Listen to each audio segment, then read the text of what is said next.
Indexing in Python strings. Before we get into slicing strings, it's important to understand how indexing works in Python strings. In Python, strings are indexed from left to right, starting from 0. The last character in a string can be accessed using -1 index, and we can move backwards through the string using negative indexing. For example,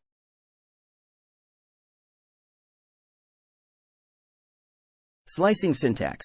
As I mentioned earlier, the syntax for slicing a string in Python is string, start, stop, step.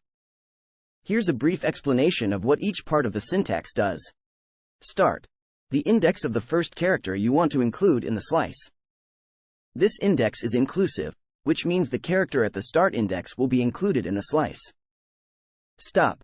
The index of the first character you don't want to include in the slice. This index is exclusive, which means the character at the stop index will not be included in the slice. Step. The number of characters to skip between each character in the slice. If you omit this value, Python assumes a step of 1.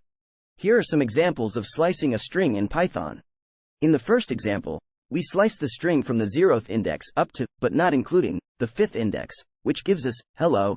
In the second example, we omit the start index, which means that Python assumes a start index of 0. So, this is equivalent to s, 0 to 5.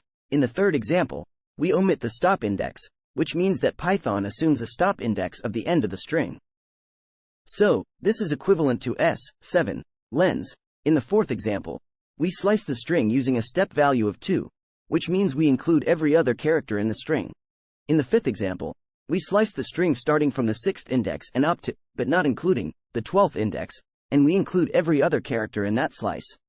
In the sixth example, we slice the entire string with a step value of -1, which means we include every character in reverse order. In addition to slicing, there are other string methods in Python that allow you to manipulate strings, such as concatenation, modification, and formatting, which we will cover in the next sections.